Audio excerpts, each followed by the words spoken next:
47년 전 모래밭에 수백억 투자. 모두가 미쳤다 했지만 오늘 120조 자원 발견. 지금 공개합니다.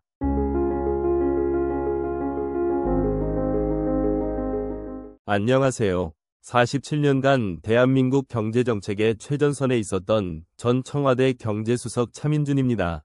저는 1970년대부터 대통령님을 가까이에서 모시며 대한민국의 경제 기적을 함께 만들어 왔습니다. 오늘 여러분께 들려드릴 이야기는 제 평생의 가장 큰 오만과 그리고 가장 깊은 후회에 관한 것입니다. 동시에 이것은 한 지도자의 놀라운 해안이 47년 후 대한민국을 구한 감동적인 이야기이기도 합니다. 이 영상이 도움이 되신다면 구독과 좋아요, 그리고 댓글로 여러분의 생각을 나눠주세요. 1977년 어느 겨울날 청와대 회의실에 긴급 소집이 있었습니다. 대통령님께서 중대 발표를 하신다는 것이었습니다. 저를 포함한 모든 경제 참모들이 자리에 앉았을 때 대통령님은 한 장의 지도를 펼치셨습니다. 몽골 고비 사막의 지도였습니다. 대통령님께서 말씀하셨습니다. 이 사막 47만 헥타르를 매입하겠다. 그 순간 회의실이 얼어붙었습니다. 저는 즉시 반대 의견을 냈습니다. 카카, 지금 포항제철소 추가 건설이 시급합니다. 국가 예산을 사막에 쓸 수는 없습니다. 다른 참모들도 일제히 반대했습니다. 풀 한 폭이 자라지 않는 황무지에 수백억 원을 쓴다는 것은 미친 짓이라고들 했습니다. 저는 확신했습니다. 이것은 역사상 최악의 결정이 될 것이라고. 대통령님은 조용히 우리의 반대 의견을 들으셨습니다. 그리고 말씀하셨습니다. 자네들은 5년 후를 보고 있고 나는 50년 후를 보고 있네. 저는 속으로 생각했습니다. 50년 후라니. 그때까지 이 사막이 무슨 쓸모가 있단 말인가.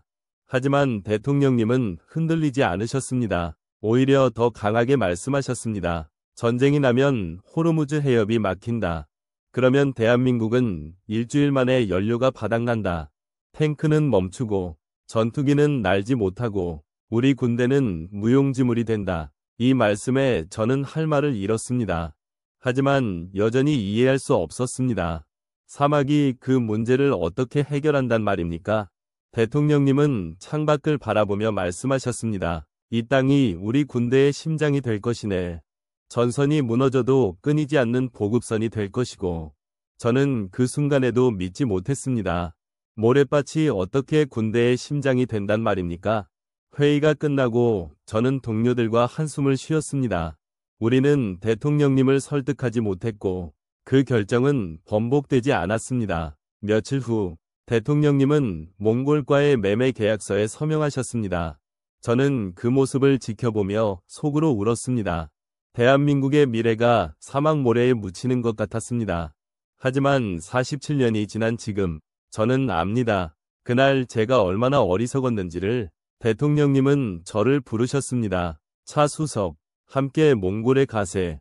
직접 보고 와야 하네. 저는 내심 기뻤습니다. 대통령님께서 직접 그 황무지를 보시면 생각을 바꾸실 수도 있겠다고. 1978년 봄, 우리는 몽골행 비행기에 올랐습니다. 울란바토르를 거쳐 고비 사막으로 향했습니다. 비행기에서 내려다본 사막은 끝없이 펼쳐진 황토색 물결이었습니다.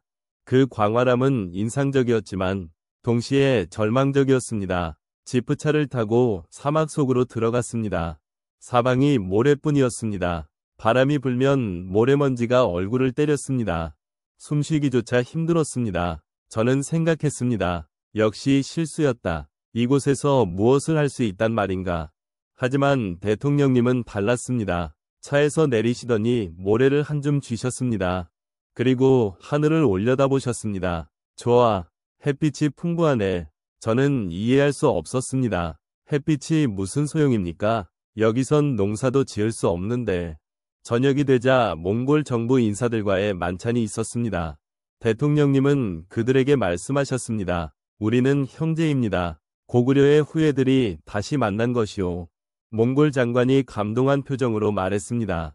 한국과 몽골은 같은 피를 나눈 형제 민족입니다. 우리는 이 우정을 영원히 지킬 것입니다. 대통령님은 고개를 끄덕이시며 통역관을 통해 말씀하셨습니다. 이 사막을 함께 개발합시다. 한국의 기술과 몽골의 땅이 만나면 기적이 일어날 것이오. 저는 여전히 회의적이었습니다. 형제의 맹약이 무슨 소용입니까? 현실은 냉정한 것을. 다음날 대통령님은 몽골 법무장관과 장시간 회의를 하셨습니다.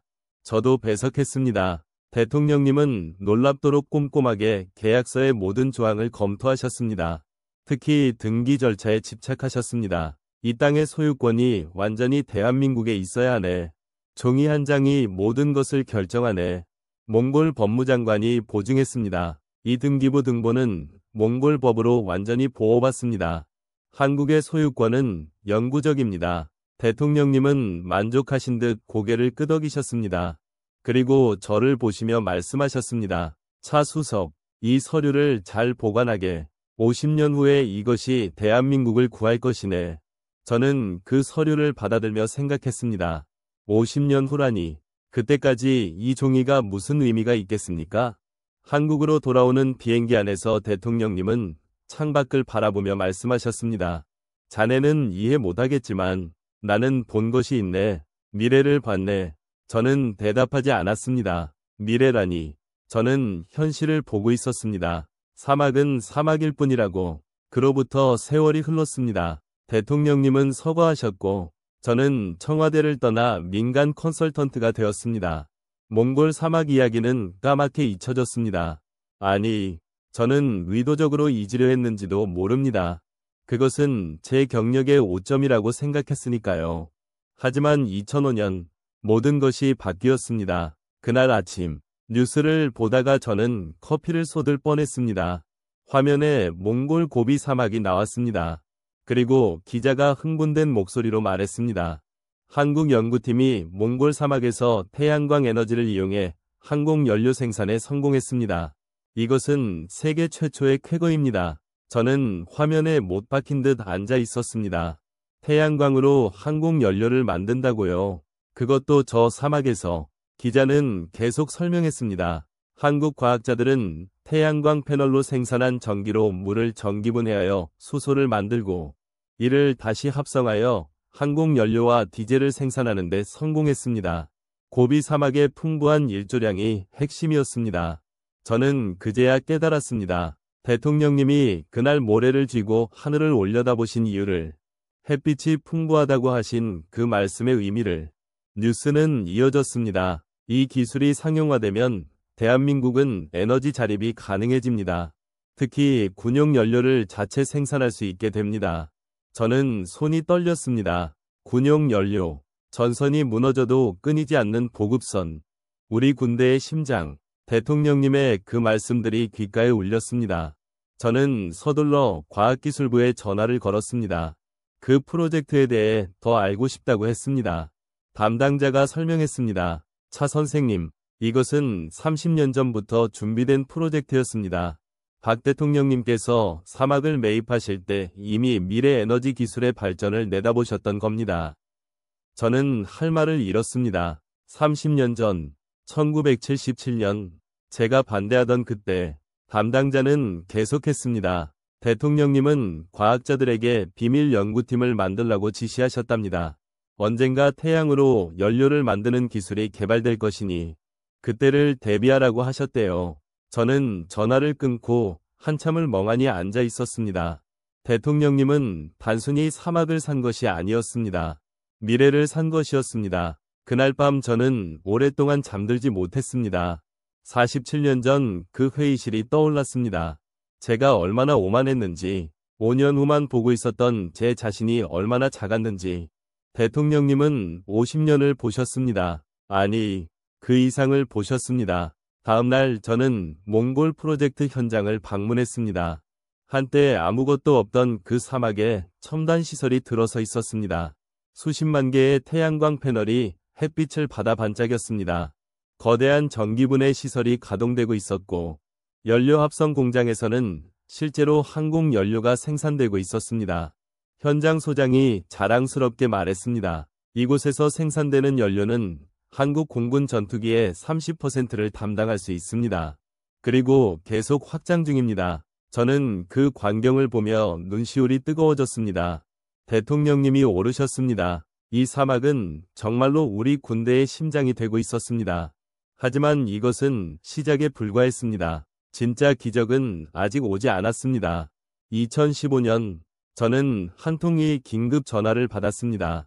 국방부 장관의 전화였습니다. 차 선생님, 큰일입니다. 중국과 러시아가 우리 사막을 빼앗으려 합니다. 저는 깜짝 놀라 물었습니다. 무슨 말씀이십니까? 그것은 법적으로 우리 땅인데요. 장관이 한숨을 쉬며 말했습니다. 중국과 러시아가 연합해서 몽골 정부에 100억 달러를 제시했습니다. 그 돈으로 사막 소유권을 한국에서 몽골로 되돌리고 다시 자기네들에게 팔라고 압박하고 있습니다. 제 머릿속이 하얘졌습니다. 100억 달러. 몽골 같은 작은 나라에게는 거부하기 어려운 금액입니다. 장관은 계속했습니다. 몽골 정부가 흔들리고 있습니다. 이미 계약 체결식 날짜까지 잡혔습니다. 생중계까지 한다고 합니다. 저는 급히 물었습니다. 우리 정부는 뭐라고 합니까? 외교적으로 막을 방법이 있습니까? 장관이 무력하게 말했습니다. 우리가 100억 달러를 낼 수는 없지 않습니까? 법적으로 막을 수 있기를 바랄 뿐입니다. 법적으로. 저는 그 순간 떠올렸습니다. 대통령님이 그토록 집착하셨던 등기부 등본을. 저는 소리쳤습니다. 등기부 등본. 1978년에 발급받은 등기부 등본이 있습니다.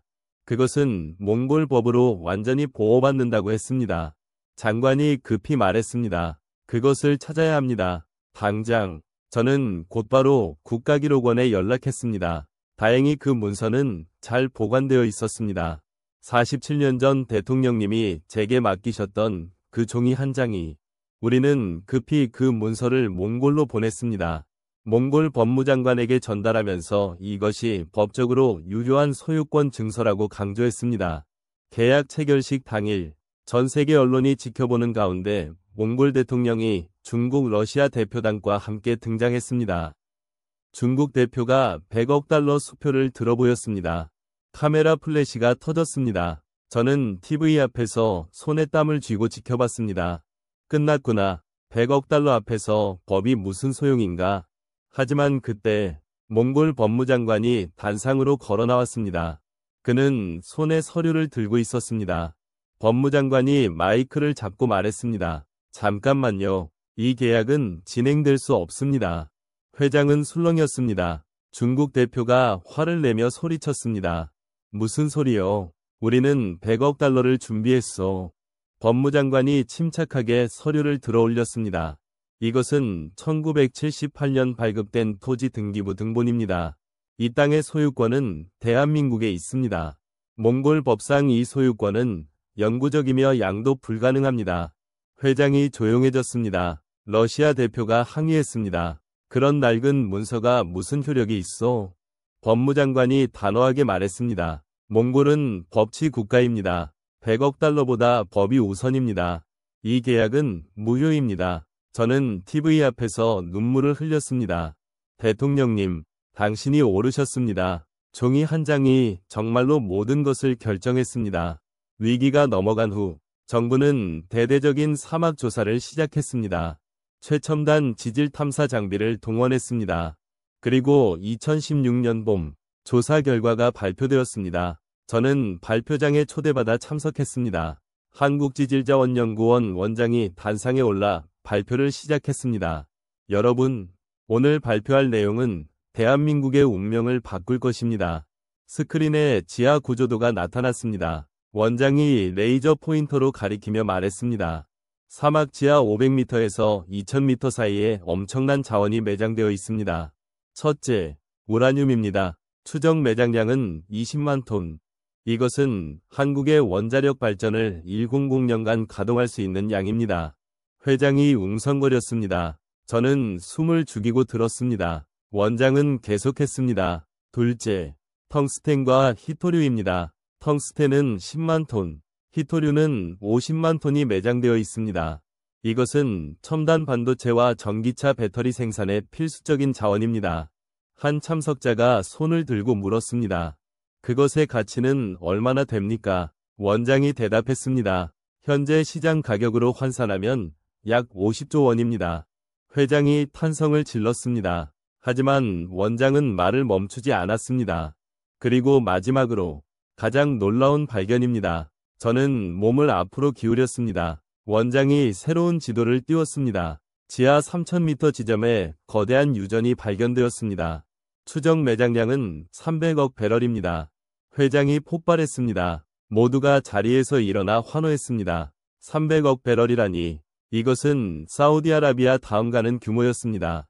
원장이 손을 들어 조용히 시키고 계속했습니다. 이 자원들의 총 가치는 약 120조 원으로 추정됩니다. 그리고 이 모든 것이 대한민국의 소유입니다. 저는 그 자리에서 일어나 박수를 쳤습니다. 눈물이 멈추지 않았습니다. 대통령님, 당신은 단순히 50년을 보신 것이 아니었습니다. 영원을 보셨습니다. 발표가 끝난 후 기자들이 몰려왔습니다. 한 기자가 제게 물었습니다. 차 선생님, 1977년 당시 이 매입 결정을 반대하셨다고 들었습니다. 지금 심경이 어떠십니까? 저는 솔직하게 대답했습니다. 저는 틀렸습니다. 제 평생 가장 큰 실수는 대통령님의 결정에 반대한 것입니다. 대통령님은 천재셨습니다. 다른 기자가 물었습니다. 이 자원들이 한국에 어떤 영향을 미칠까요? 제가 대답했습니다. 에너지 자립입니다. 완전한 에너지 자립. 이제 우리는 누구에게도 의존하지 않습니다. 호르무즈 해협이 막혀도 어떤 위기가 와도 대한민국은 무너지지 않습니다. 그날 밤 저는 혼자 사막 사진을 보며 생각했습니다. 대통령님이 그날 말씀하신 것이 떠올랐습니다. 전선이 무너져도 끊이지 않는 보급선. 우리 군대의 심장. 이제 그 예언이 완전히 실현될 차례였습니다. 2017년 가을, 국방부는 대규모 모의 훈련을 발표했습니다. 작전명은 심장박동이었습니다. 훈련 목표는 명확했습니다. 적의 기습 공격으로 호르무즈 해협이 봉쇄된 상황을 가정하고 72시간 내에 전국 모든 전투부대를 전력 100%로 복구하는 것. 저는 훈련 참관인으로 초대받았습니다. 훈련 통제소에 도착하니 거대한 스크린에 한반도 전체 지도가 떠 있었습니다. 빨간 점들이 각 부대를 나타냈습니다. 훈련 총괄 장성이 브리핑을 시작했습니다. 현재 시각을 기점으로 호르무즈 해협 봉쇄가 발생했다고 가정합니다. 기존 보급선은 모두 차단됩니다. 이제부터 몽골 보급선만으로 72시간 내 전력 100% 달성이 목표입니다. 스크린의 빨간 점들이 일제히 노란색으로 바뀌었습니다. 연료 부족 상태를 나타냈습니다. 장성이 명령했습니다. 심장박동 작전 시작. 스크린에 새로운 표시들이 나타나기 시작했습니다. 몽골에서 출발한 유조차 편대가 중국을 거쳐 한국으로 향했습니다. 동시에 수송기 편대가 인천공항으로 날아왔습니다. 항공 연료를 실은 수송기들이었습니다. 첫 번째 유조차 편대가 국경을 넘었습니다. 시간은 작전 시작 후 8시간. 장성이 보고받았습니다. 1차 보급 물량 도착. 수도권 전투비행단 우선 보급 시작. 스크린에서 서울 주변의 노란 점들이 다시 빨간색으로 바뀌기 시작했습니다. 전력이 회복되고 있었습니다. 저는 그 광경을 보며 가슴이 뛰었습니다. 정말로 작동하고 있었습니다. 24시간이 지났습니다. 육군 기계화 부대로 디젤 연료가 공급되었습니다. 탱크들이 다시 움직이기 시작했습니다. 36시간째 해군 기지에 선박용 경유가 도착했습니다. 구축함과 잠수함이 출항 준비를 완료했습니다. 48시간째 공군 전투기들이 훈련 출격을 시작했습니다. F-15K 전투기들이 몽골산 연료로 날아올랐습니다. 엔진 출력 정상, 작전 수행 능력 100%, 조종사들의 보고가 이어졌습니다. 60시간째 전국 주요 전투부대의 90%가 전력을 회복했습니다. 장성이 지도를 가리키며 말했습니다. 이제 최전방 부대만 남았습니다. 72시간이 되기 직전 마지막 유조차 편대가 휴전선 부근 부대에 도착했습니다. 최전방 포병대대 연료 보급 완료. 전투 준비 태세 100% 달성. 스크린의 모든 점이 빨간색으로 바뀌었습니다. 장성이 선언했습니다. 심장박동 작전 성공. 72시간 만에 전력 100% 달성. 훈련 통제소가 박수로 가득 찼습니다. 저는 눈물을 닦으며 혼자 중얼거렸습니다. 대통령님, 보고 계십니까? 사막이 정말로 우리 군대의 심장이 되었습니다. 전선이 무너져도 끊이지 않는 보급선. 당신의 예언이 현실이 되었습니다. 훈련이 끝난 후 장성이 제게 다가왔습니다. 차 선생님, 이제 우리 군은 누구도 두렵지 않습니다. 어떤 봉쇄도, 어떤 위협도 우리를 막을 수 없습니다.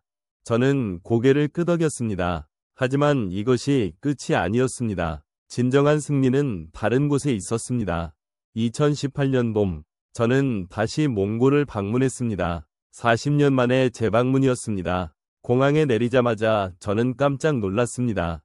울란바토르가 완전히 달라져 있었습니다. 현대식 빌딩들이 하늘을 찌르고 깨끗한 도로에 자동차들이 질서정연하게 다녔습니다. 하지만 진짜 변화는 고비 사막에 있었습니다. 사막으로 가는 길. 예전에는 비포장도로였던 곳이 이제는 왕복 4차선 고속도로가 되어 있었습니다. 사막에 도착했을 때 저는 제 눈을 의심했습니다. 40년 전 아무것도 없던 그곳에 도시가 생겨 있었습니다. 현대식 건물들, 학교, 병원, 주택단지, 한국 프로젝트 현장 소장이 저를 맞이했습니다. 차 선생님, 환영합니다. 이곳이 많이 변했죠. 저는 멍하니 주변을 둘러보았습니다. 어떻게 이런 변화가 가능했습니까? 소장이 설명했습니다. 한국 정부와 기업들이 합작해서 이곳을 개발했습니다. 태양광 발전소, 연료 생산 공장뿐만 아니라 지역 사회 전체를 개발한 것입니다. 그는 저를 병원으로 안내했습니다. 300병 상규모의 현대식 종합병원이었습니다. 최첨단 의료 장비들이 갖춰져 있었습니다. 이곳에서 몽골 사람들이 무료로 진료를 받습니다. 한국 의사들이 상주하면서 현지 의사들을 교육하고 있습니다. 다음은 학교였습니다. 2,000명을 수용할 수 있는 큰 학교였습니다. 교실마다 최신 컴퓨터와 스마트보드가 설치되어 있었습니다. 학생들이 영어와 한국어를 배우고 있었습니다. 교장 선생님이 자랑스럽게 말했습니다. 우리 학생들 중 많은 수가 한국 대학의 장학금을 받고 유학을 갑니다. 그리고 돌아와서 이곳 발전에 기여합니다. 공장 단지도 방문했습니다. 거대한 공장들이 가동되고 있었고 수천 명의 몽골 노동자들이 일하고 있었습니다. 소장이 설명했습니다. 이곳 노동자들의 평균 임금은 몽골 평균의 3배입니다. 그들은 좋은 집에 살고 자녀들을 학교에 보내고 미래를 계획할 수 있습니다. 저녁에 몽골 정부 인사들과 만찬을 가졌습니다. 몽골 부총리가 말했습니다. 차 선생님, 한국은 우리에게 단순히 돈을 준 것이 아닙니다. 미래를 준 것입니다. 이 지역 사람들의 삶이 완전히 바뀌었습니다. 저는 물었습니다. 그렇다면 2015년에 중국과 러시아가 100억 달러를 제시했을 때 왜 거절하셨습니까? 부총리가 진지하게 대답했습니다. 돈도 중요하지만 그보다 중요한 것은 신뢰입니다. 한국은 47년간 약속을 지켰습니다. 우리를 형제로 대했습니다. 그것은 100억 달러보다 값진 것입니다. 만찬이 끝난 후 저는 혼자 사막을 걸었습니다. 별이 쏟아질 듯 밝았습니다. 40년 전 대통령님과 함께 이 별을 보았던 기억이 떠올랐습니다. 그때 대통령님이 말씀하셨습니다. 형제의 맹약. 저는 그때 그 말을 이해하지 못했습니다. 하지만 이제 알았습니다. 대통령님은 단순히 땅을 산 것이 아니었습니다. 우정을 산 것이었습니다. 신뢰를 쌓은 것이었습니다. 법적 소유권은 우리를 보호했지만 진정한 성공은 형제의 맹약에서 나온 것이었습니다. 시청해주셔서 진심으로 감사합니다. 오늘 여러분께 들려드린 이야기는 단순히 한 사막의 이야기가 아닙니다. 이것은 리더십의 본질에 관한 이야기입니다. 저는 47년 전 오만했습니다. 5년 후만 보면서 50년을 내다본 지도자를 이해하지 못했습니다. 숫자와 계산만으로 미래를 예측할 수 있다고 믿었습니다. 하지만 대통령님은 달랐습니다. 그분은 숫자 너머를 보셨습니다. 기술의 발전을, 세계의 변화를, 그리고 국가의 생존을 보셨습니다. 1977년 모두가 반대할 때 그분은 결정하셨습니다. 사막을 사는 것이 아니라 미래를 사겠다고. 그분은 법적 소유권을 확보하면서도 형제의 맹약을 맺으셨습니다. 전략과 인간미를 완벽하게 결합한 것입니다. 27년 후 그 사막에서 태양광 연료가 생산되기 시작했습니다. 대통령님의 예언이 현실이 되는 순간이었습니다. 38년 후 100억 달러의 위협이 왔을 때 종이 한 장이 대한민국을 지켰습니다. 법적 준비의 중요성이 증명된 순간이었습니다. 39년 후 사막 아래에서 120조 원의 자원이 발견되었습니다. 완전한 에너지 자립의 꿈이 현실이 된 순간이었습니다. 40년 후 72시간 만에 전군이 전력 100%를 달성했습니다.